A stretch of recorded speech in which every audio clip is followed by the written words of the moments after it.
Hi guys. So today I'm gonna do a live with Jake. Jake is in charge of the OCD Ottawa account. Um, I see Jake has popped in. Uh, he can either request to join or here we go.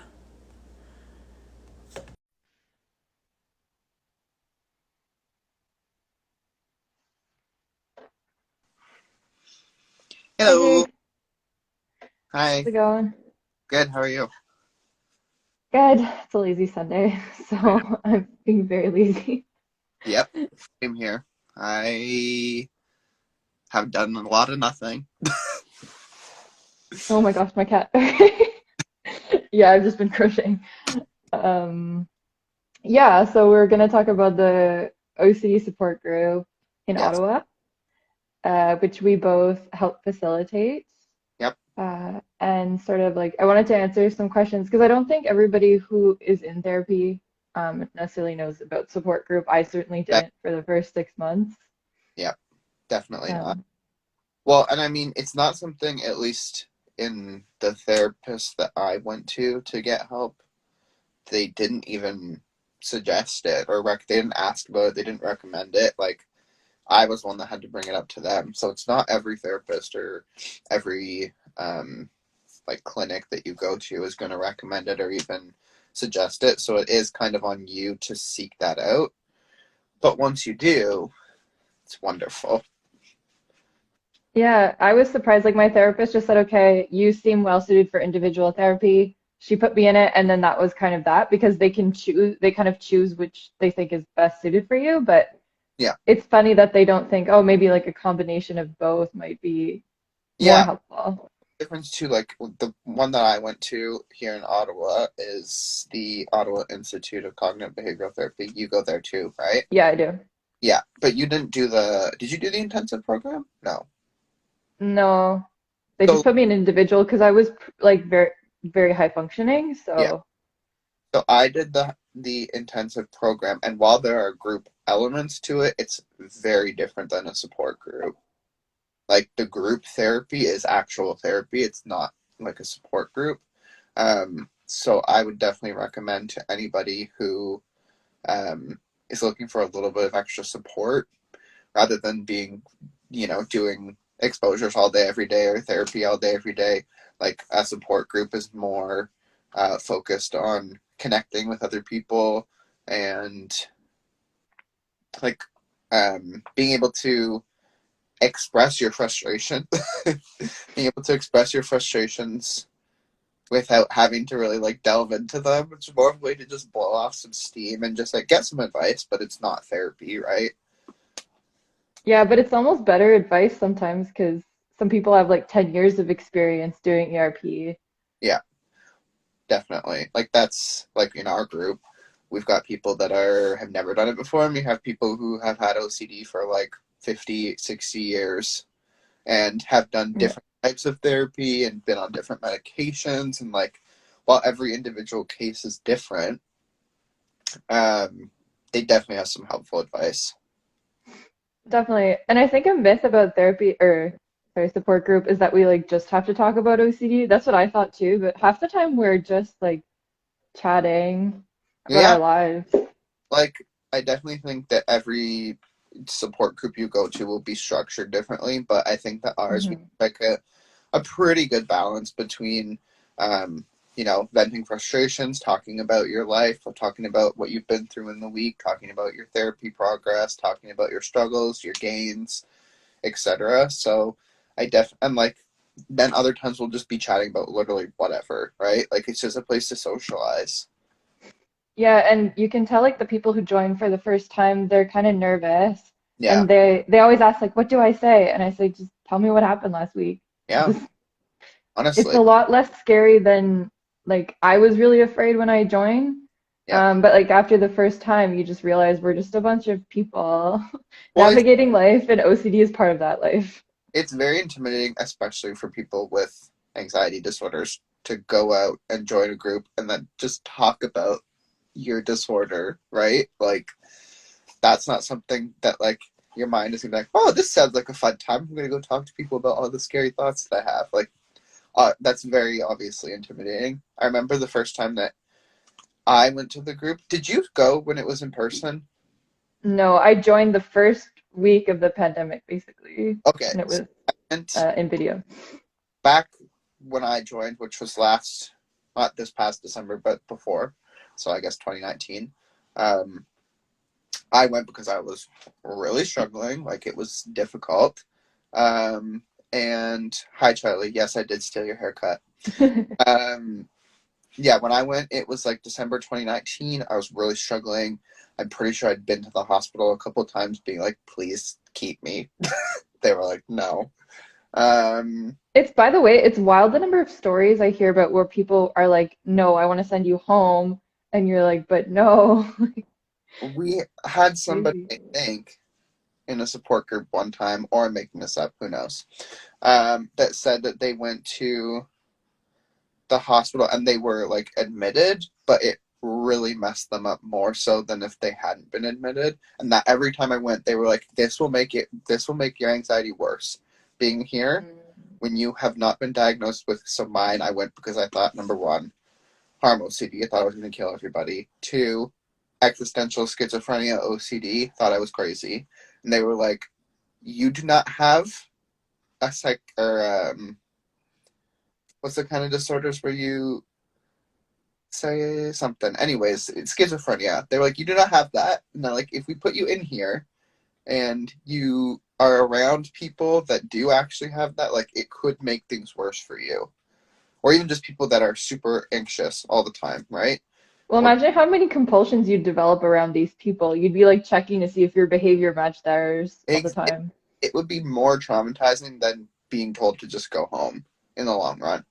Hmm. But so I went to the support group for the first time before I started the intensive program.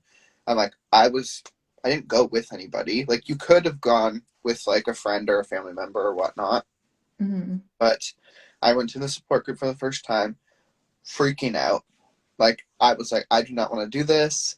And I also went into it too, like, it's a group of people that I assumed all knew each other already, and that I would be like the new person. And then I kind of got like anxious about being the new person there. It was like a breeze. Like, I was sharing my entire life story in the first session, or like group meeting, um, and from then on, like, I kept joining. And like, back then it was once a month because it was in person, but now it's weekly.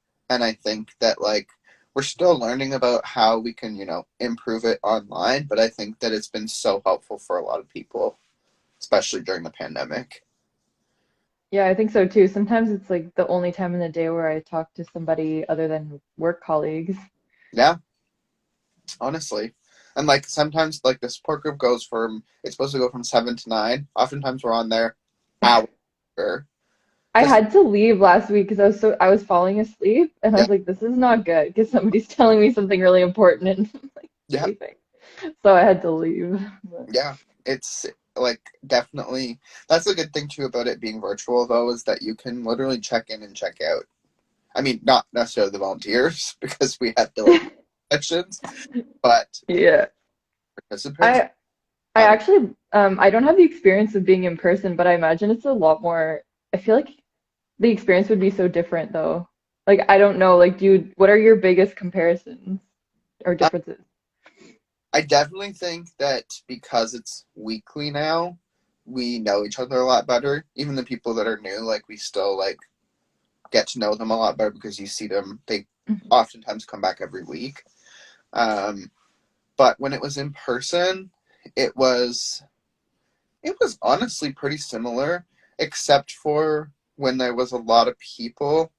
We didn't really have the option to break up into separate groups so that you could actually like talk to people more individually. Like, it was just one big group, and we would go through it and go through everybody and let them have a couple minutes to share their story. And by the time we got through it, it was done.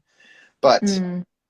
in person, like, there was sometimes like handouts. Amanda would bring in handouts and just like show people, or she would like do an exposure for herself and bring her therapy homework into the support group and like show people what it was. And it was different because it was in person, like you were face to face, but it definitely still has a similar, like there's, wouldn't say anything's really super taken away from the experience by it being virtual, other than the actual in-person aspect. Okay, that's interesting. I thought there would have been a lot more differences, but I think overall it's better for it to be virtual because of the frequency.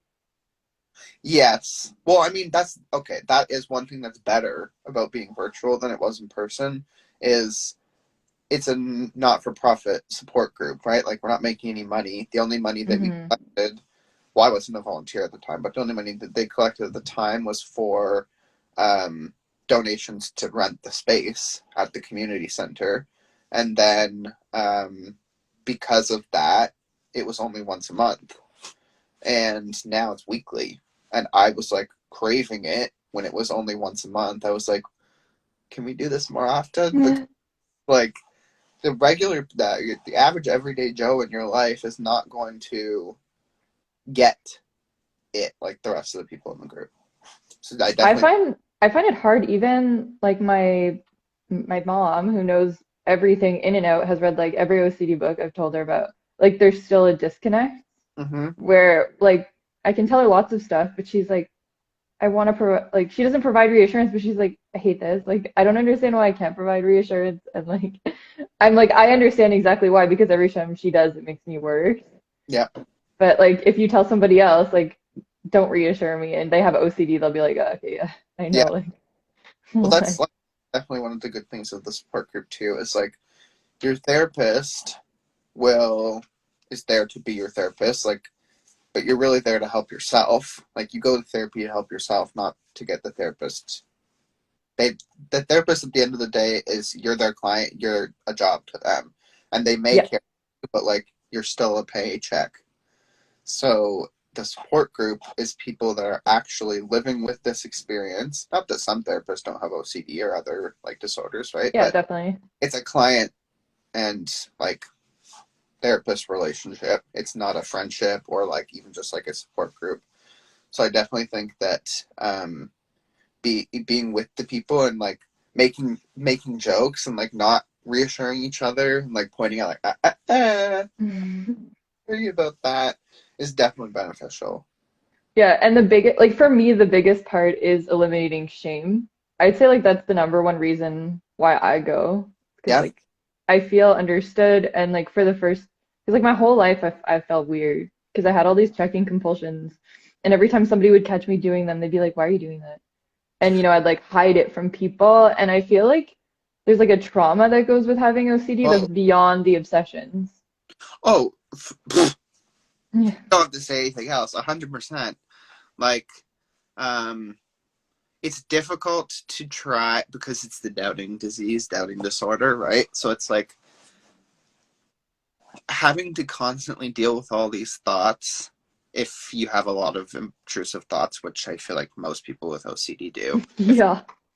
um, then it's difficult to try and compare that to, at least in my mind, I was like, well, I can't relate to people that have been through real trauma because all of this is made up in my head and I'm just a bad person. But it's like having to constantly replay these things in your head, even though obviously rumination is a compulsion, but um, like having these intrusive thoughts and replaying these things in your head and like that is traumatizing.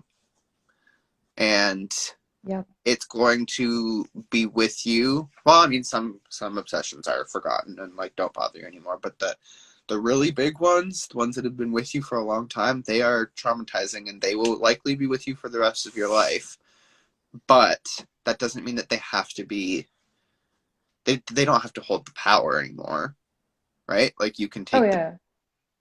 Um, I don't remember what the question was. I went off on a Oh, tangent. I was saying that support group eliminates shame, and like because there's a lot of shame created from trauma, Mm-hmm. and OCD creates trauma, and you're just describing like the traumatic experience. Yeah. Um, That's something I've been exploring like lately. I didn't know that OCD was a trauma until recently. Well, Wow. it's not like, I mean, yes, OCD can be onset by real life trauma and not just, you know, nature just happens, right? For some people. Mhm. But for the people that it doesn't, like it wasn't triggered by a physical trauma, um, it's still very much traumatic to have to deal with it. And like, I think that if you haven't experienced a physical, like real life trauma, it's hard to try to tell yourself and like be gentle with yourself and say like, no, this was traumatic. Like, because I know for me specifically, like when I would think about it and sit there and I'd be like, nothing's ever happened to me that's been that bad or that traumatic that makes this justifiable. But in reality, nothing had to happen, right? But your experience sounded especially traumatic, honestly, when I heard that, like when you told me that you were like in your room at one point and then you had to get help because you wouldn't leave your room. Well, I mean, it's been all over the map. Like I'd say it started when I was in probably like eighth grade, and I'd been watching a lot of cop shows with my grandmother, Criminal Minds and Law and Order and whatnot. And like before the intrusive thoughts started, it was fine. It was like ooh, entertainment. And then after they like the harm intrusive thoughts started, like it was really bad. And I always told myself when I was younger, because I had no knowledge of OCD, right? Uh, No, nobody did. no, any knowledge that I had of OCD was like cleaning and just being super tidy and keeping things in order. Also, a huge problem is that OCD is used as an adjective everywhere. Yep. So it's like, Not oh my God. the But yeah. people that do have like cleaning and just right OCD, because that's very much, you know, some of the compulsions and obsessions of Yeah. also disorder, but like it goes way beyond that, right? And And even people who have cleaning OCD, often their homes are not clean because yeah, the ritual takes so long that they just like set that thing aside and don't touch it. yeah. So like it started in when I was young, and then it would like come and go. Like summers were always worse because I wasn't in school busy, like doing things, right? I know for some Mhm. people when they're busy and they're stressed, it can flare up and become worse. Oh But my God, that happens to me. for me, it's almost like when I'm busy and stressed, it's a distraction. Mm. So it can clearly go both ways, right? And then when I was 18, I finally decided that I needed to go see the therapist. Things weren't always bad all the time, but they were like here and Yeah, there. OCD kind of comes and goes. It comes in waves, and every single time it feels worse. And it feels like this is Well, the that's the thing, because the more you do the compulsions, the more it gets worse, and it remembers, the compulsions you were doing 2 years ago, and yeah, yeah. yeah. So then 18 went and got help, went to a therapist that was not specialized in OCD and was trying to figure out what the trauma was in my life that led to me having these thoughts. And I was like, this is not it. This is not working for me. So I stopped going. And then things got Mhm. really bad December 2019 after I saw that stupid Joker movie. And then Oh, that's why you use it as exposure so much. yeah, Oh, I didn't realize. yeah, that's the one that set it off for like Oh, shoot. biggest episode or relapse that I've had. But at this point I still had no It therapy. happens to me when I read books too. I'm like, oh, is this me? And like, then I spiral. And it's weird that I just realized that that happens to me too. Reading TV shows, movies, anything Yeah. media. Um and then yeah, so then in that was like October that I saw it started to spiral, started going to support group in December, and then entered the treatment program like a couple months later, and then came out of that and decided let's volunteer. So then that's how I got to be the volunteer for one of the volunteers for the group. Oh, yeah, cool. I think like, I forget, they were just like, we need somebody to do Facebook. And I said like, okay, well, I'm on Facebook all the time anyways. Yeah. And It started, you were Facebook and I was going to do the Twitter and Instagram, and then you got addicted to the Instagram and making the memes and all the different posts. And that yeah.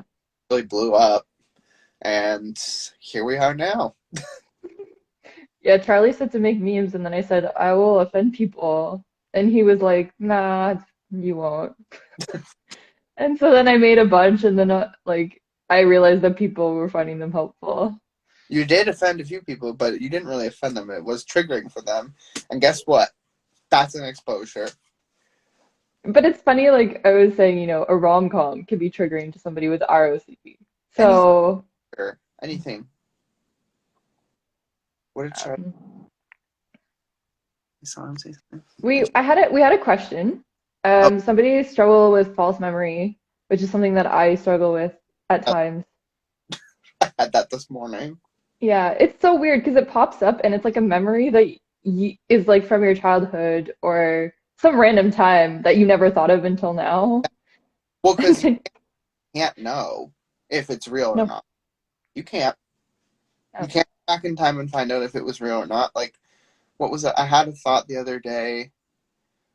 I can't even remember what it is now, which I guess is a good thing. I think it was something like POCD related, or maybe not. I find a lot of my false memory are like that. It's like, was I sexually assaulted or did I sexually assault someone and like not know it? Like those kind of Yeah. questions. Or like either that, or did something that I do in the past, whether it happened or not, is that an indicator that I am a bad person? Even if it Oh wasn't yeah. ultimately, it was like, did you do this weird thing that's like adding up in your head? You're gonna add up all these things to make you be like, oh yes, I am that bad person. But if it's a false memory, like you really don't actually know, you can't know, and you just have to lean into that. You have to say it might have happened, but and then you like try to turn towards your values. So you're like, if it was POCD related, like did I have this uncomfortable thought while I was like with my cousin or whatever, while I was babysitting? It was like maybe, but my values are this now, and I'm gonna go towards those. Yeah. That's the key is like what the person just said. Yeah, you have a memory and then you start questioning it. The memory is normal. Like remembering a memory is what your brain does.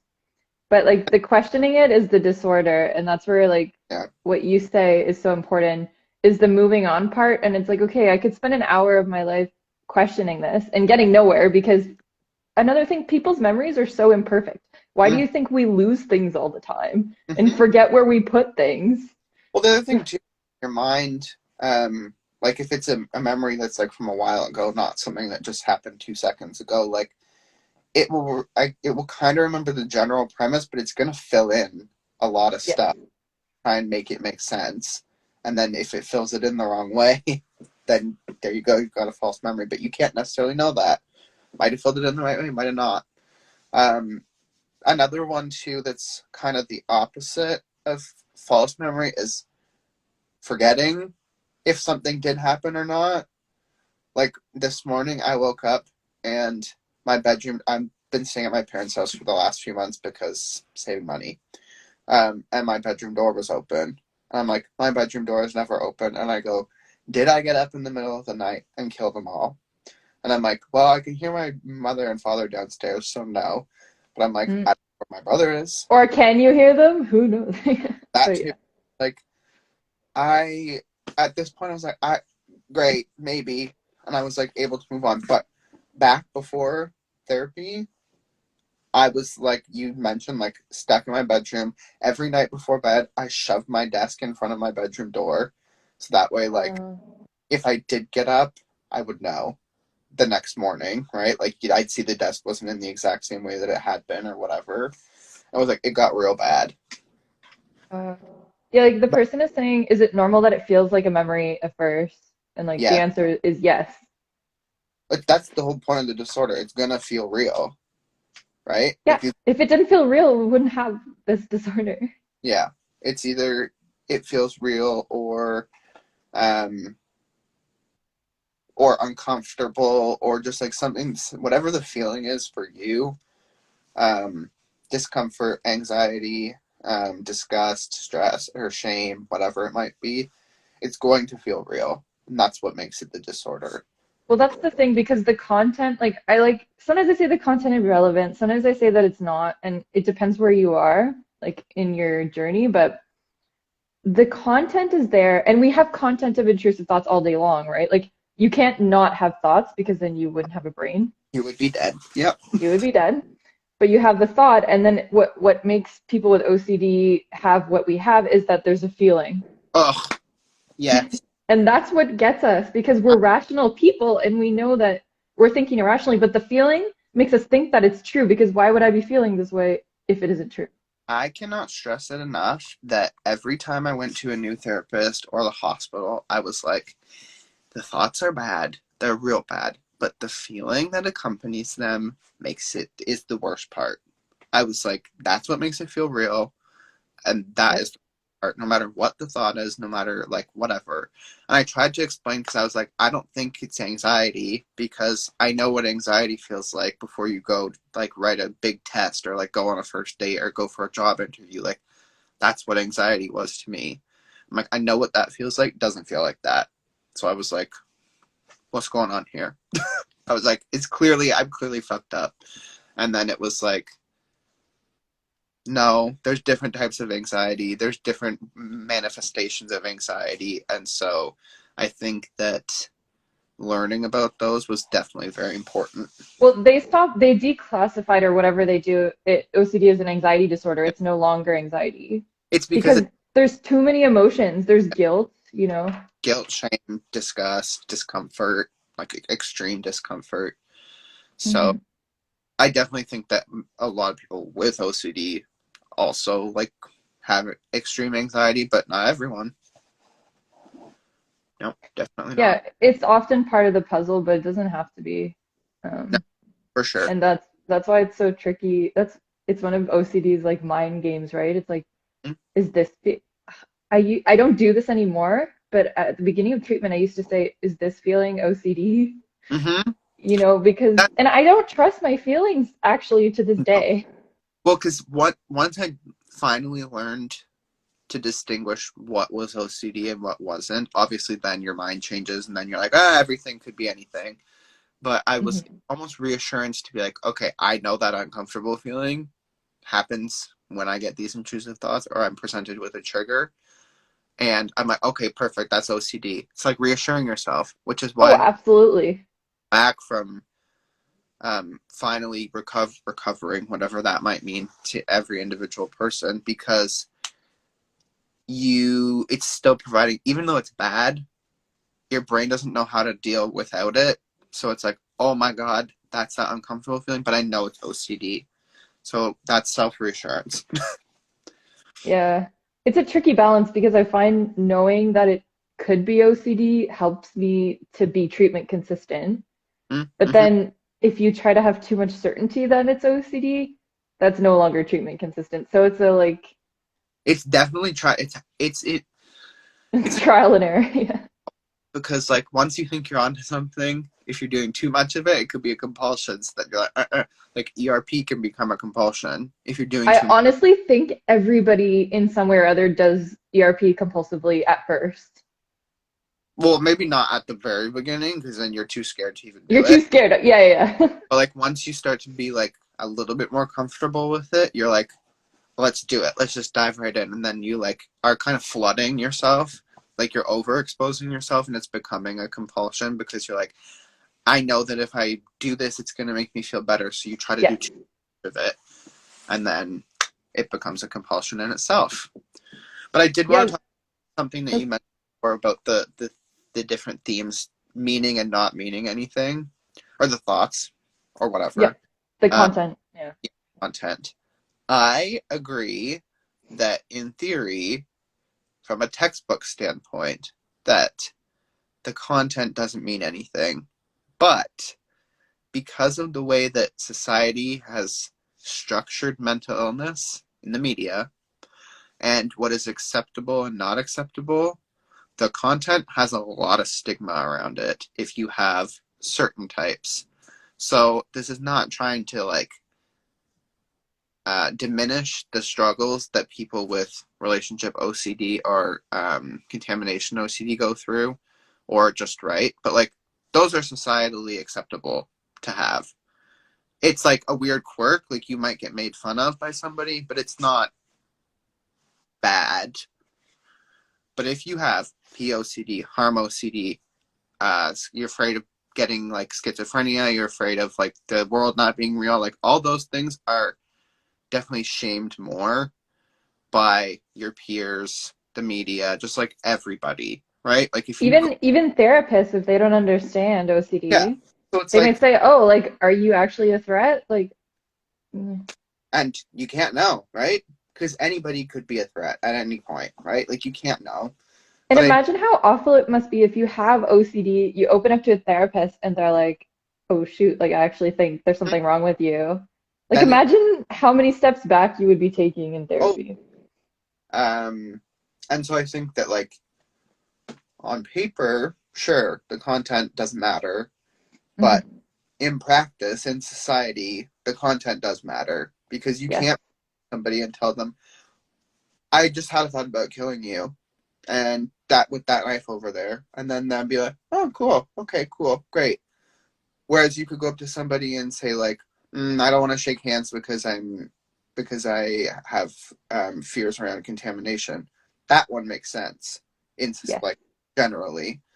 Um, so I do think that while content doesn't matter, it does have depending on your theme, it definitely has stigma, which can make it harder. I 100% agree. It's so it's so hard because OCD clings to things that give you shame. Mm-hmm. And so that's why it goes for these like taboo topics because you're like, oh my gosh, that can't be me. Yep. And then you spend like all of your days questioning whether it is you. And then like, it's not that you have this statement in your head going, I'm a pedophile, I'm a pedophile. You're saying, am I? And then Yeah. doubting it. It was like I remember when I was first getting into therapy, if and everybody does this, I feel like, but you go into it and it's like, okay, I understand that I have this, but then you start either reading like your therapy stuff or you're going to a therapist and they're like, yeah, you're gonna like it, you're asking a lot of what if questions, and then I'm sitting there like, I'm literally not asking any what if questions. I'm just having intrusive thoughts about like, oh, I could like it's just like a visual thing, like Mm, God, you could stab somebody, right?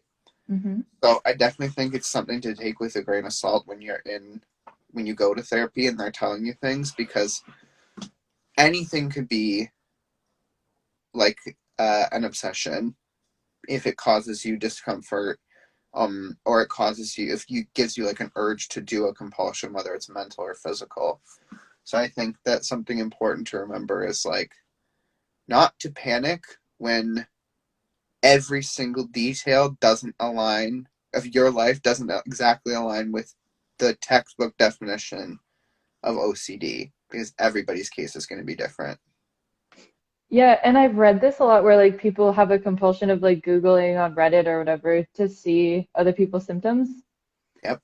It's really funny. It took me a year of therapy to like like I was like totally on board that I had OCD. And then a year into therapy, I was like, what if I don't? And Yep. then I really wanted to try to figure it out, but then I knew what it was at that point. Mm-hmm. But if you get that intrusive thought at the beginning of therapy and you don't really understand what it is, I think it can be so easy to go down the rabbit hole of like trying to compare yourself Well, for sure. to And like people. get to the point where you're doing better ish, or like whatever that might mean to you, like you're going to start wondering, well, did I ever have OCD? Or like, Yes. I think you're going to start not backtracking, but just like ruminating about the fact that you have OCD at all versus when you were just ruminating about the content itself. Like it switches up once you start to get Yeah, OCD switches, so as soon as you're okay with one theme, it's gonna go to another one. that was another thing too, that like most people that I've met that have OCD do not have one theme and one theme only. Hmm. They have a variety. And I remember when I was reading things before I got treatment, it was like, yeah, most people have one theme, and it's like that's not the case. A lot of people have multiple different ones, or like sub themes within a theme that are like it's never really just about one thing. Whenever I've talked to anybody that I know that has OCD, it's never one thing. It will switch, it will change because your life moves on, right? So Hmm. different things that you value at different points in time are going to be affected by it. And sometimes my brain just get bored of a theme because I'm not acting on it. So it's like, okay, this is clearly not bugging you. So Yeah, for sure. It's all a really fun time. sometimes I wish I like people could go in my head and just see for a little bit, like, this is my brain. And then they're like, oh, okay, this is why you tired a lot. Yep, for sure. Oh, God. What a time. Do we have any more questions? Did you see Yeah, any? I haven't really seen any. If anybody wants to ask a question, can go ahead. I was going to mention too that the IOCDF website has a list of support groups. If you do want to join one, I think OCD Ottawa is the only one listed for the all of Canada, which is really weird. Yeah, I don't know how that happened. I don't know, you know, how that got up there, but hey, whatever.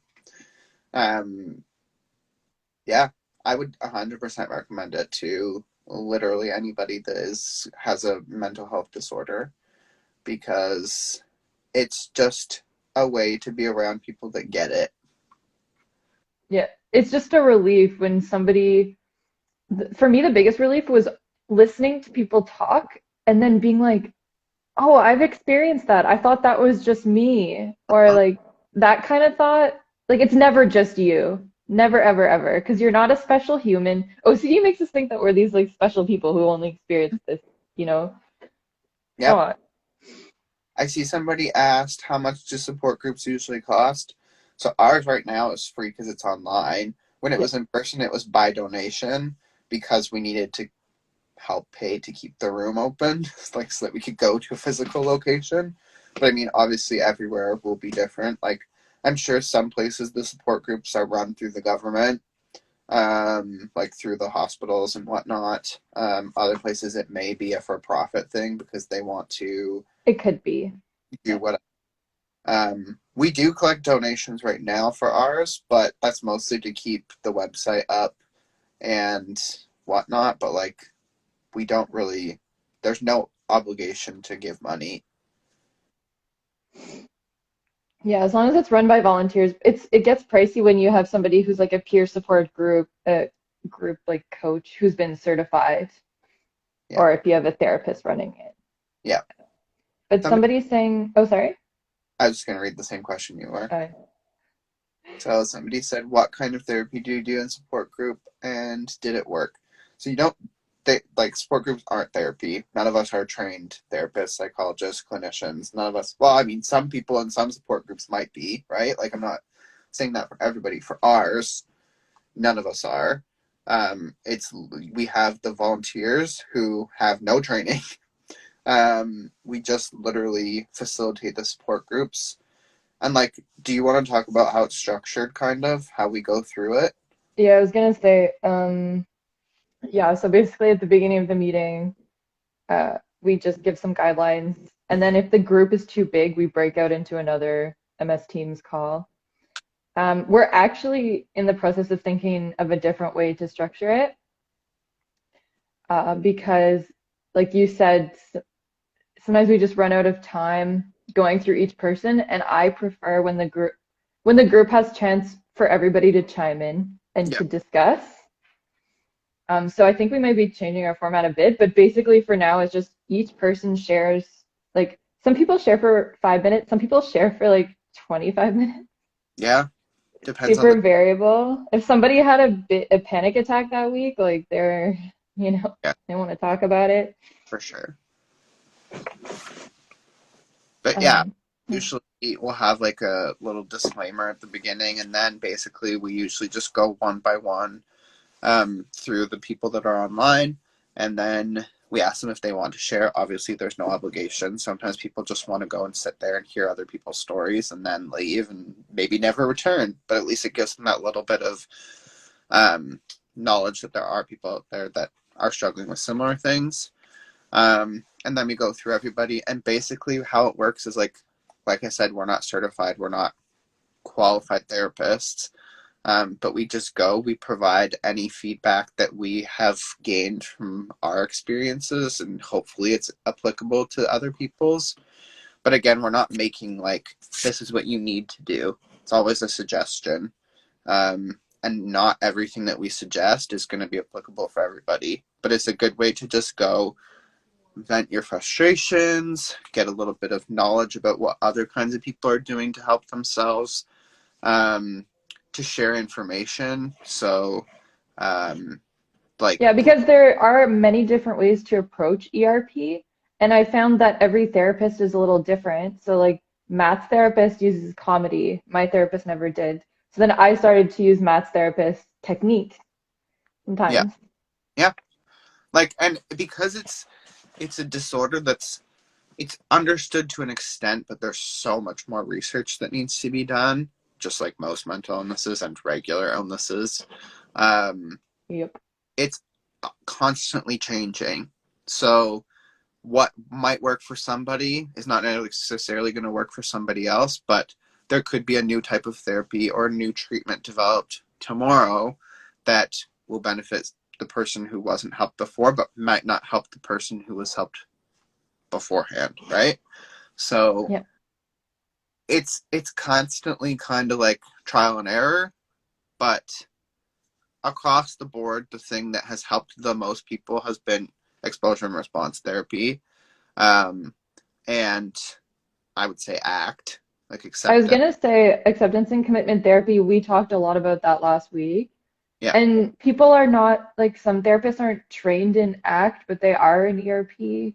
Yeah. And I really truly think you need ACT to complement ERP for it to be as effective as it possibly can. 100%. And I know that, like, I think it was maybe Matt's therapist or one of you guys in the support group that was like, the therapist, not that they didn't believe in ACT, but they thought that you shouldn't have to sit there and accept it. Do you know what I'm talking about? Like, it was like you shouldn't have to necessarily sit there and Is agree. that the one, the Michael Greenberg podcast? That was the one where he was not believing in ACT. Not necessarily not, well, maybe he wasn't believing, but just like more so like it's a different approach. Not Yeah, everybody, he believed in ACT and like the way he conducted it, but he didn't like yeah, the rigid framework, I guess. yeah. But like honestly, like that might work for somebody else. For me, as soon as I heard that, I was like, oh yeah, Matt said it was Greenberg. Hmm. For me, as soon as I heard that, my instant reaction was no. Like I need to accept it. And I was like, okay, that's a little bit of a compulsion. Like just because Yeah. something's for you doesn't mean it always will. So definitely testing out different things, but as long as you're going with the fundamentals across the board, which is exposure and response prevention, you're likely going to find some relief or at least learn to accept it. Yeah, and well, were you there when we watched the Mark Freeman acceptance video with the apple? Mm-hmm. So that to me was really powerful because like I think we think that ACT and like acceptance is this really like active process, but I think it's actually quite passive. Yeah, it's 100% pat. You can't sit there and go, I accept it. I accept I've it. tried that. Yeah, work. Doesn't not work. Doesn't work. But what I did find helpful when I was like really in the thick of it was like, I guess it's part of ACT, maybe, I'm not really sure. Again, not a therapist, but was radical acceptance. I assume it's part of ACT because acceptance, which is basically where it helps you to fully accept everything that's going on in that moment. So like when I don't know if I was having like dissociations or whatnot, but like when I was like worried about not being real and whatnot, um, I was just, you just had like, for me, what worked was like fully leaning into it and being like, that is 100% a possibility. And there's actually, where I learned about that, you want to know where it was? In a podcast, or like, I think it was a podcast with the Apple podcast guy and Lady Gaga. And she talked about her Really? and she talked about radical acceptance. And I was like, My therapist has mentioned that before, I think. it's where you just fully have to say, yep. Like you just fully go, yep, that Well, could, so my therapist used this metaphor, and I thought it was really good. It was like, it's like you have a broken down car or like a really old car and you're trying to sell it and you can't. So you have two options. You can sit there and drink every night and complain, Yeah. or you can be like, yep, I can't sell this car. This sucks. Yeah. And the second one is what's gonna set you free. It has helped me radical acceptance, or just like ACT has helped me beyond OCD so much in so many ways. Oh yeah.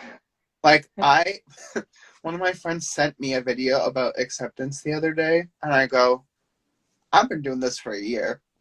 It was like a TikTok video it was a TikTok video of a TED Talk about somebody talking about acceptance, and I was like, yeah, you need to start applying that, because I've been doing it for a year and it's really helpful, and it helps me to not, like, I just don't care about, not that I don't care about anything, because that's extreme, but I'm like, the little things, I'm like, whatever.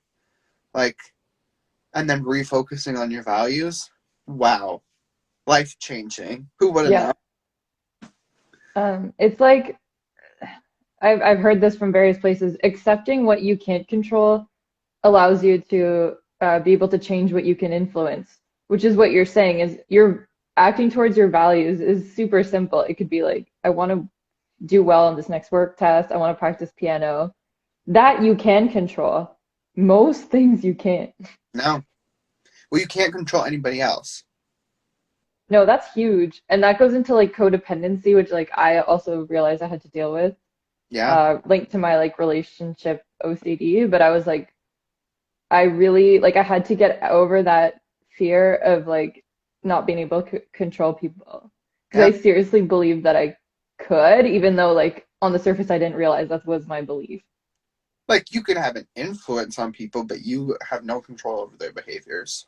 You cannot Yeah, and you make, have no control if you've offended them. Like a lot of OCD worrying is like, have I offended this person? Like, yeah. should I apologize? I get that a lot where I'm like, should I apologize? And then if I feel really anxious and I just want to apologize to not feel anxious, I know that that's like me trying to control the situation. Yeah. Um, I just saw Charlie's message. I was gonna mention something that somebody mentioned a while back was, if they aren't in Canada, can they join our support group? I'm pretty sure for us, it's only Canadian people, It's right? only Canadians or Canadian citizens. Yeah. So we have had people from the US join that are Canadian citizens. And it's just because the scope of our group, like, we have what, 6 volunteers? And Yeah, and we can hardly handle it with six. yeah, so I think that just because, like, it would be wonderful if one day we could do it bigger than that, but for now, we're limited just because of how many people we have on our team, and um, what we're able to do. That's not saying that in the future, pages like Free from OCD won't be doing like support groups or whatnot, but just for now, for the OCD Ottawa group, Mhm. it's OCD Ottawa, so it's supposed to be people from Ottawa, but because we're in a pandemic, we've opened it up a little bit broader. Um, but if you are from another country and you're interested in support groups, definitely just check it out online. That's how I found ours. I Yeah, literally just, like I was saying, the IOCDF website too has a list. yeah, I just literally Googled OCD Ottawa support groups, and conveniently ours was called OCD Ottawa. So Yeah. yeah, so you can always just try searching for your city, and I mean, a lot of places too are probably accepting, even if you're not from that city, they're probably accepting, you know, call-ins from other places. Um, Unfortunately, not ours right now. But yeah, maybe in the future we'll keep you updated. Charlie says we will for money. Dot dot dot. I Yeah, know that's how we can keep it free is by limiting it to yeah. Canadians 'cause we If you have actual jobs. yes. Were there any other questions? I didn't see any. Let me I check. didn't see any. I had a question for you, like, and I don't know if it's relevant, but is there any like, what have you found challenging about facilitating? Because personally, sometimes I do find it challenging, especially I've been facilitating the past few weeks, like almost alone. Yeah. I took a break because I was a little bit exhausted of it, which I think is important for all of us to do rotation, because like Yeah. it can be exhausting. It's exhausting for me particularly, or it's not exhausting. What makes it difficult for me particularly is, and I know that we deal with doubting disorders, and I should know this and I should understand it, but I still, every time I'm like, here's my advice, this is what you should do, and they go, but I can't, and I go, just do it, and just apply it and try it. And some people, like, it's nothing against them. Like, if I'm not a paid trained therapist either, right? So like I'm allowed to be frustrated and they're allowed to be anxious. Um, but it's just like, this is what has worked for so many people. Try this. And when there's the pushback, that's what's difficult for me, or the excuses that sometimes people have. And I'm like, I get it, because trust me, I've been there. But you have to be patient and you have to apply it. And that's the thing with OCD or any anxiety, other types of like anxiety disorders, is you want change now. You don't want to wait weeks. Yep. You want it to happen now. And so I definitely think that like trying to give advice to people and them not being receptive to it is frustrating. But other than that, also it's just like sometimes it's very heavy. Like sometimes what people have to say is like a lot. It's emotionally draining. Yes. Charlie, let them suffer when they won't listen. Oh God. For me, like part of my doubting disorder is also like I'll give advice and then sometimes I'll like doubt it afterwards. Yeah. So there's that, and then I kind of have to like sit with the uncertainty. Like I could have just given them like the wrong advice. Yep.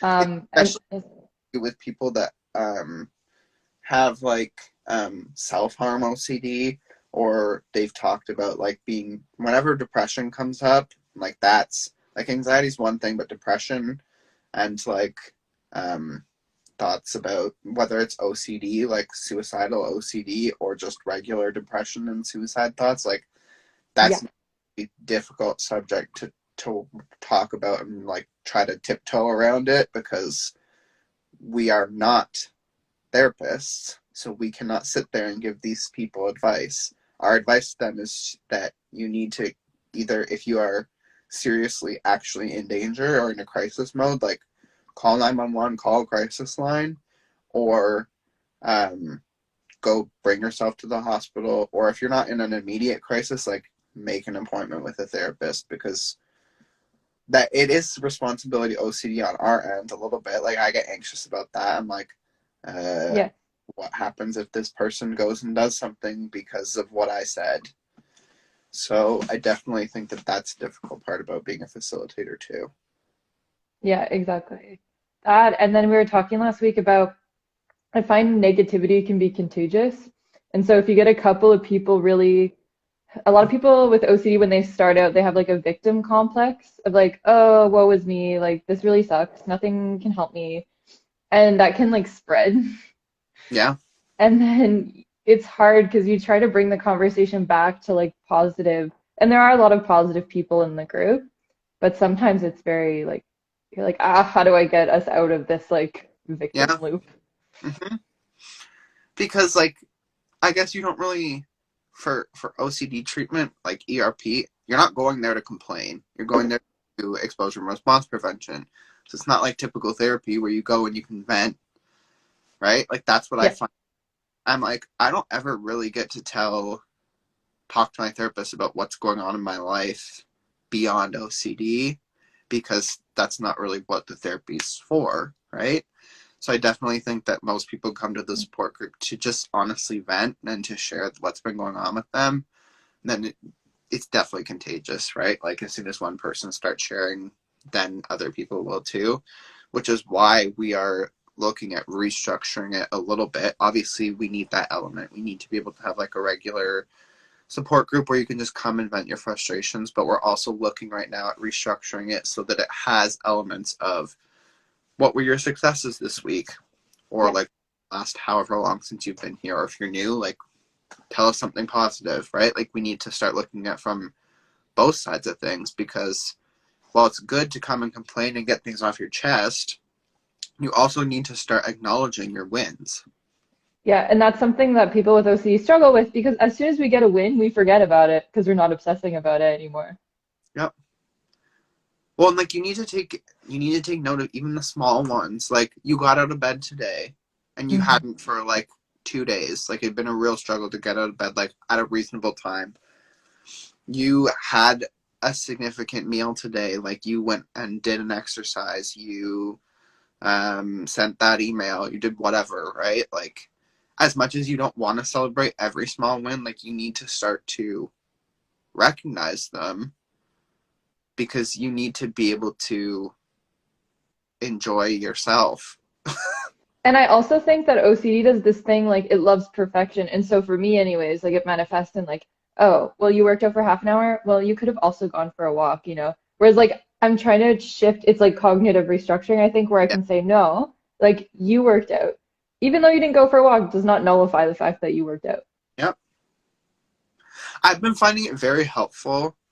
I don't remember if we learned about this in support group or if it was in therapy. Probably both. But switching my thoughts from goal oriented thoughts to value oriented thoughts. So instead of being like, I have to work out like 5 to 7 times this week or like every single day, it's like, okay, no. You don't have to have like goals can be helpful, but what is the value behind that goal? And just like, are you doing things to help contribute to that value? Then celebrate it. But like the goal doesn't have to be like for the exercise one, it doesn't have to be like I need to lose 20 pounds in 5 months or whatever the time frame is, right? It could be like I want to be healthier. So that would mean exercising a couple times a week, eating healthier, getting proper sleep. Like there's more elements than just going for runs every single day. Yes, both will maybe see results, but one of them you like there's never an end to it. Whereas the goals you have to have an end. There's an end there, but a value is to Yeah. live healthier. You can still have those goals to like try and help you. You're gonna need goals in your life. But I find that it's like I would like to live a healthier lifestyle is much more attainable because it's not something to obtain. It's just a way to live. And I think that once you remove the need for goals at every single step of your life, it can be very liberating. Yeah. Because you're instead of being tethered to the outcome, which you have no control over, you're kind of like enjoying the process. Yeah. Oh, And it's like, I also, especially with this pandemic, I've realized that, like, clearly things are not going to happen tomorrow. So it's like, things are allowed to take their time. You can enjoy yourself on the journey, right? Like, you don't, Sometimes the pandemic's like, although it's stressful, it's been relaxing me because I'm like, oh my God, I have to do this. And then I'm like, wait, you have 8 hours to literally do also, nothing. So, so, like, you really don't have to do it right now, you know? no. It's definitely it's been a roller coaster for sure, the pandemic, but I've definitely found some value in it. Not in the people dying, but in the sense No. that I'm to sit there and think about certain things and not ruminate on them. Yeah, it's a freaking exposure. Yeah. This one mom like had a question earlier, and I've seen her on my page before. I don't know if she's still here, but she has a daughter who has like health OCD, which is like something that I've struggled with quite a bit. You've struggled with it too. And she says like, should I keep taking my kid to the doctor? And like, honestly, n- Do you want like me I to answer? what? Do you want me to answer or do you want you to answer? I think we have the same answer. But I mean, you've had more experience. I don't actually like I've had health OCD, but I don't go to the doctor. But Okay. you've actually done So it. So. I went I was having physical symptoms. It wasn't like I'm worried that I might have cancer, but then there was no symptoms and it was just like an irrational belief. It was like I was having symptoms. My stomach was like terrible, um, digestive issues, heart palpitations, breathing issues, dizziness, headaches. Like I not all at the same time. Like it started slowly and then it built up, and I was like, I'm dying. And every time I would go to the doctor or go to the hospital, they were like, you are fine. Go home and don't come back. And I was like, okay, cool. And then I'd feel fine for like 3 days, and then it would like something would happen and I'd be like, okay, I'm dying again. Like it's something Every time I was like, If you look for a symptom, you're you gonna, will find it. yeah. Because at first it was stomach issues, and I was like, I have stomach cancer, I'm dying. Then it was breathing Mhm. issues, and I was like, I have lung cancer, I'm dying. And then it was headaches and dizziness, brain cancer, I'm dying. So it was all of them, and I was like, well, they were like, well, it's not this, and I'm like, but what if it's spread? And I'm like, oh god, I drove myself fucking crazy. I spent an entire summer indoors because I was afraid that I was dying. Which, if I was dying, why did I waste my time indoors? Um, and then I would go to the hospital all the time, and every single time they were like, go home. You are fine. You have anxiety. And I go, this is not anxiety. Oh, This, so you really believed in it then? Like you didn't oh, realize that it oh, was anxiety. no. I was like, it's not anxiety. Because because it was so different than OCD had been before. Well, I don't know Right. if it's health anxiety, if they're the same thing. No, I don't really know. But, yeah, Yeah, I get the fear. She said the fear of breast cancer and pregnancy. I get those two like all the time. me too. Just kidding. No. Yeah, I think it's like a woman's version of the health Oh, yeah. anxiety. And I'm sure, and all the things that I just mentioned too, like, could be equally just an issue. They STIs, yeah, I get that fear all the time. Yeah. Well, the thing was, I went to the doctor and I kept going and I kept making. My doctor was like, "You have an anxiety disorder. Go home." I was like, "No." I was like, "I need uh, endoscopy, a colonoscopy, MRI, this, and this." So I had all of them, and they found nothing except for when they did the MRI. They found that I have this thing called a Chiari malformation, which sounds scary, sounds whatever. It's really nothing. It is an issue for some people, but it's not like a tumor or anything. Anyways, it can cause some of the symptoms I was having, but as soon as I was diagnosed with it, everything was fine. I'm not kidding. Within days, no more symptoms. None. Yeah, because they were all psychological or psychosomatic. Yeah. So then I was like, okay, I'll trust that I have this issue and I'll trust that I have Yeah. OCD. And I don't know if this causes the OCD. Who knows? Whatever. But then this past summer, I started having heart palpitations again and like some other issues. And I was like, I've been through this before. So now you know. And now I know. I said to myself, I was like, I will go to the doctor because it has been a long time since that has happened. I got treatment for my anxiety disorder. So I was like, it's reasonable now to go back to the doctor one time, one doctor, and say, these are the symptoms I'm having. I've gotten treatment for my anxiety disorder. Like, things are fine. I'm coming to do one checkup. And I went for that one checkup, never heard from the doctor again. They did some tests, but I never heard back from them. I didn't even call them to follow up to say, hey, didn't even get my results. Like, Yeah, because usually a lot of times when it's negative, sometimes they don't call you. yeah. But I Or, wanted to give some concrete advice to like the mom yeah. because I've seen her on my page a lot. And okay, so the thing is, like, there's two things you can do. You can do like Jake and go once, and then that's one and done, and you can no longer take your daughter again if the doctor says it's fine. Or two, honestly, like if she tells you that she thinks she's pregnant, but you know she's not like sexually active, Nope. don't take her to the doctor because like that's just gonna every time you take your child to the doctor, her OCD gets worse because it's a compulsion. And every time you do a compulsion, your brain thinks that what the intrusive thought is saying is true, and she's going to want to go to the doctor even more the next time. So in the meantime, she's going to be really in a lot of distress. And Yeah. it's hard. The thing is, it's hard as a mom to see your child in distress. You want to see the distress go away, but in the long term, you're causing more distress by continually taking her to doctor appointments. Yeah. That's my advice because it's hard because like the key with OCD is it's repetition, right? It's normal to go to the doctor once. Yeah. It's not Well, normal to go to the doctor 5 times for 5 tests. within Like, like a month, no. yeah, especially when you're a healthy girl, Like, that's the thing. You right? need to, I think that it's, especially when there's like a new symptom every time, at least for me, it was like stomach issues, then heart palpitations, then Yep. breathing. I was like, because it was like so continuously happening, I was like, and it was new symptoms often, I was like, I need to go back and get checked. And it's difficult with health OCD because it could be real. Whereas some of the things, some OCD things, aren't happening in reality. Like your fear of harming other people, as much as it's a real fear and I've had it, you could just not do it. But when it comes to like your health, like you can't know until you go to get it checked out.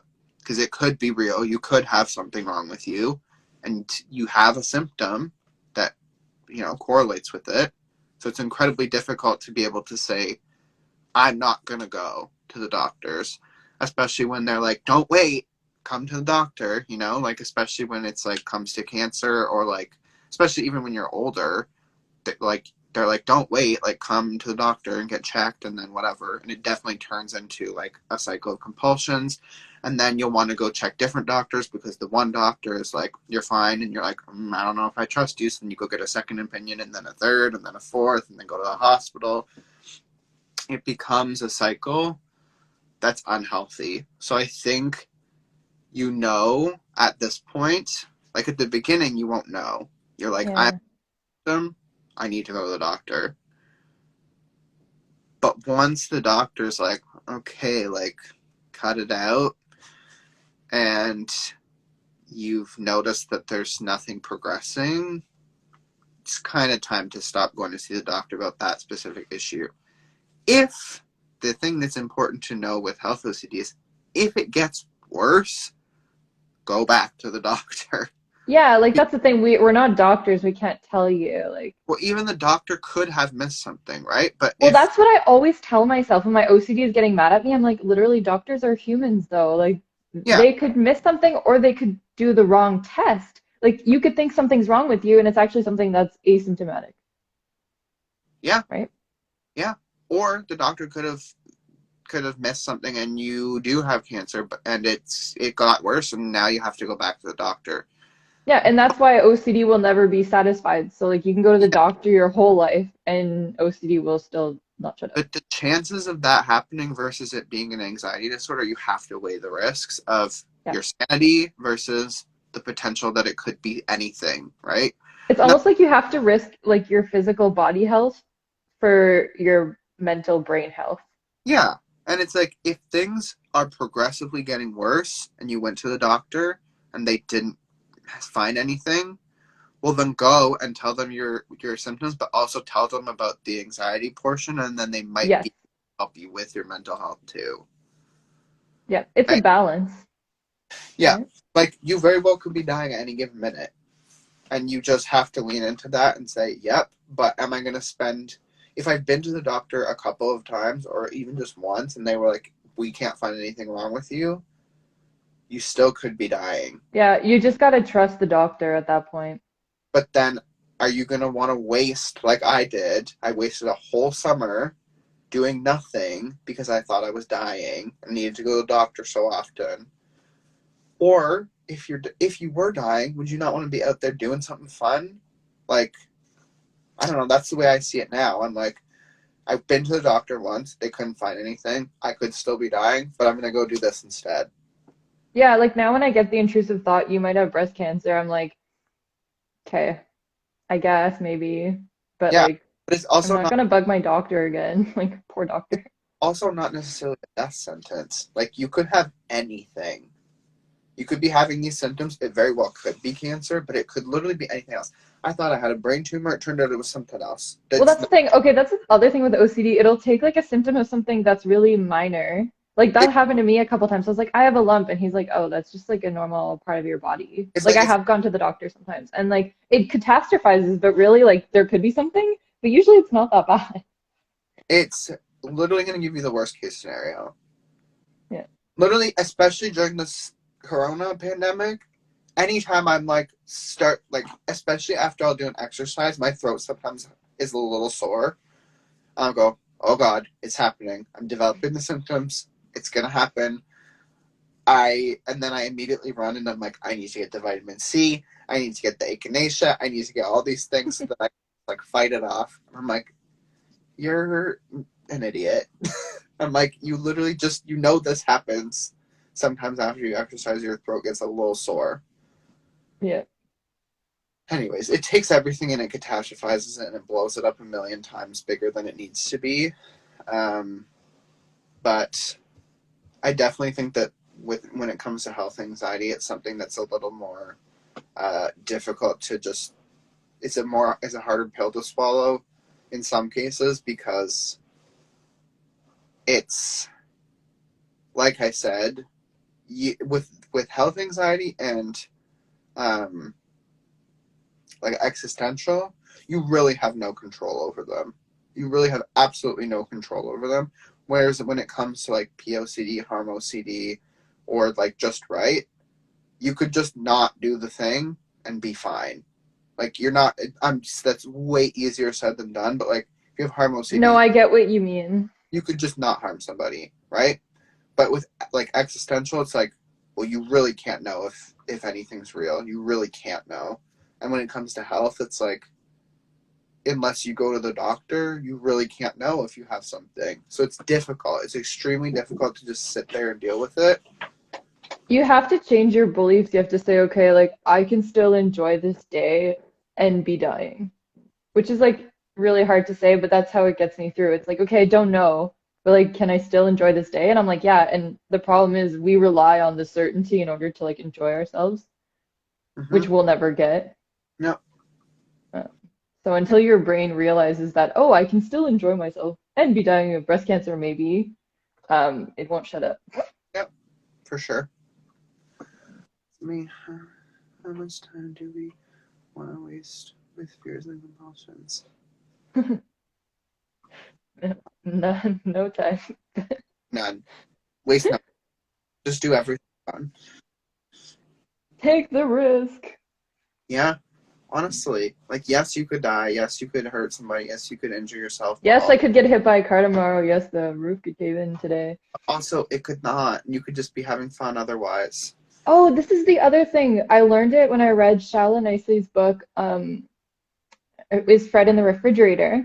Yes. Oh, and the cat. Fred is her cat. And she goes, and this was life-changing to me, and I've only recently started applying it. Assume that the universe is friendly until something happens. Until proven non-friendly. Yeah.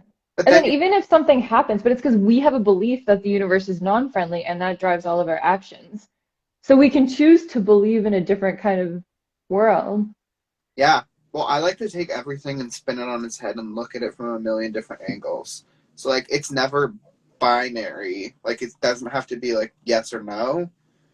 It could be yes, no, or anything in between or outside of that. Right? Like, you go to the doctors and you're like, I either have cancer or don't have cancer. But it's like, yeah, you either have cancer or don't have cancer, but what about all the other things? You know? Yep. So There's a million other health conditions that could kill you that don't have any symptoms or that you haven't got yet. Yeah. Or if you want to look at it from like a more exciting perspective, like you take any other fear that you have and it's like, okay, you either are like if you are like let's say people that are scared of being psychopaths. You either are a psychopath or you aren't. But there's also a million different things that you could be in between there that fall somewhere on the scale. Or you could be completely outside of it. Or nothing could be real. So Because that's the thing, when you go into therapy, your brain is black and white. You're like, it either is or it isn't. And so our job is to challenge OCD and say, like, all of the other possibilities. Yeah. Yeah. And like once you start like over exaggerating it, it can be overwhelming. But like after a certain point, it's like, okay, like I see, I understand now why this was like, it's not that big of a deal. You know? That's one thing I told my therapist a year into therapy. I said, you know what? Like, I've started to realize that most things are not a big deal. Yeah. So many things are not a big deal. I'm like, I don't care anymore. I don't have the time to care. Yeah, you get like bored of the problem. Yeah, it's still very much anxiety producing, but I'm like, okay, just like, what do you want? I know it's the if anxiety comes knocking, like, do you let it in or do you just like shut the door in its face? Well, I just let it in sometimes, and I'm like, okay, hi, I'm really annoyed with you right now. What do you want? Hmm. Like this morning, or no, it was like last night. Last couple of nights, I've been having difficulty falling asleep. Like every time I'm about to fall asleep, a jolt of anxiety will hit me, and I'm like, this happened before when things got really bad, and like I'd be up all night, and I was like, oh my god, I just want to go to bed. Like, what do you want from me right now? And I'm like, hi, hello, how are ya? What are we scared about right now? Oh, Yeah, that OCD, like Shalla nicely has like this little toy, and she talks to it like it's OCD, and it's kind of like this scared voice in your head, like we have to be worried. and I'm like, but I just want to sleep. Yeah, so many times I'm like, I just want to crochet or like read, stop bugging me, and but I think that's like longer in the journey when you really stop believing in OCD.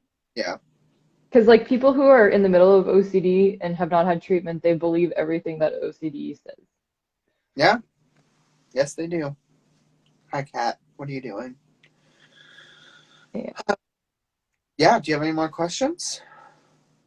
No, I think that's good. We've been on it for a while. Yeah, I definitely see what you mean where you just get lost in questions and conversation. No, I know. Me and Charlie, the first time we did 2 hours we talked, and it wasn't even live. And Charlie said, "Okay, now we're gonna do this next week, but we're just gonna like film it for people." And that's what we did. Oh, goodness. Wait, I think somebody asked one more question. Is there one thing you wish your best friend or parent would do to help you through an obsession? Don't reassure me. I wish I could tell everybody I know not to reassure me. Yeah, How about you? especially like most people don't get it, and I will like tell them something, and they'll be like, "Okay, but like, no, you aren't like that," or like, "No, that's not gonna happen." I go, "No." I go, "This is you are reassuring me. Cut it out." So Yeah, yeah, and people don't understand because usually reassurance is a good thing, yeah, you know. It's like it's gonna be okay, and like that's what people do, and it's almost like an antisocial behavior to like not reassure somebody. hmm but But I wish everybody just got the memo. Like I have OCDs. Don't. yeah, which is something that's good in the support group is the lack of reassurance, or Yeah. like trying to pry, like being able to catch them sometimes and go, is this an information seeking question? Is this a reassurance seeking question? Because you've asked this before. Hmm. Yeah. Or somebody will be talking and like reassuring themselves at the same time. Like they'll be like, "But I know this isn't real," and I'm like, Do "No, you you? don't, though." No, you really know nothing. That's what I've realized is I really know nothing. Yeah, I literally like I'm at this point, like those philosophers that are just like they question everything and Yeah. yeah, the most ignorant person is the person who thinks that they know anything at all. Yeah. I'm like, I don't know anything. I Mhm. think that I know some things, but really, not a clue. The Not other day, even those things. this is turning into a conversation not about OCD, but I go, how does electricity work? I understand when I click the button it turns the light on, but where does it come from? How does the waterfall turn this into buzz buzz buzz that the light on? And then I also had a thought, how do cameras work? How does me pointing at a thing over there just go boop boop and then it just puts the picture on the phone? How does that work? So I just started questioning everything and I go, I really know nothing. Yeah.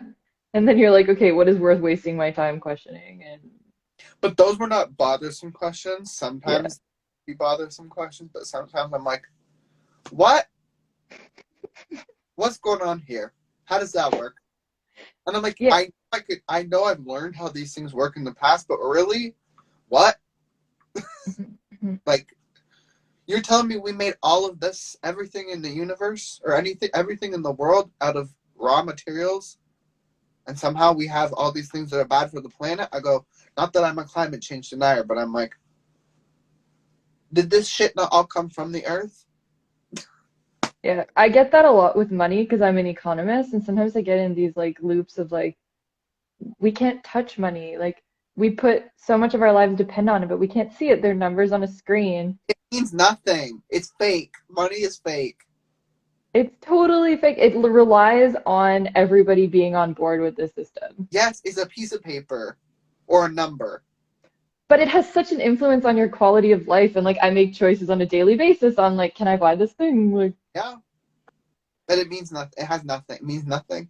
Nothing means anything. Everything means nothing. yeah, so you may as well live your life because YOLO. Yeah. That's the moral of the story. YOLO. Yeah, That's I said this before on another live. we're gonna end it on YOLO. Yeah, take the Wow. risk, YOLO. It'll Literally. probably be all right. It might not, but it could be all right. Could be. I mean, you won't know till you try. Right? All right. Yeah. I think Okay. that's Thanks for chatting with me, Jake. This was thank you. fun. And you're always welcome on our lives. I'll bring my cat next time from the beginning. She's down here. Yeah, she was sitting next to me, but I had to kick her off because she kept like getting in the screen. Her name is Grandpa. She's, Also, cats and like pets are so good for mental health. Like the number yes. of times I've had an intrusive thought and then I'm like, oh, but the cat is doing something cute, and then I forget about what I was thinking about. Then you start obsessing about hurting the cat. Been there. But then, Yeah. anyways, yeah. We'll be back sometime because this was fun. Sure. Yay. I love having new people get on board with these lives. Yes. Maybe Grumpus will share next time. Tell you about her intrusive thoughts. I don't know if there's so many going on in there, but maybe. Yeah. Probably like when she bit me the other day. Yeah, my cat has massacred me too. Okay, I'm gonna go. Have a good afternoon. Thanks. Talk to you later.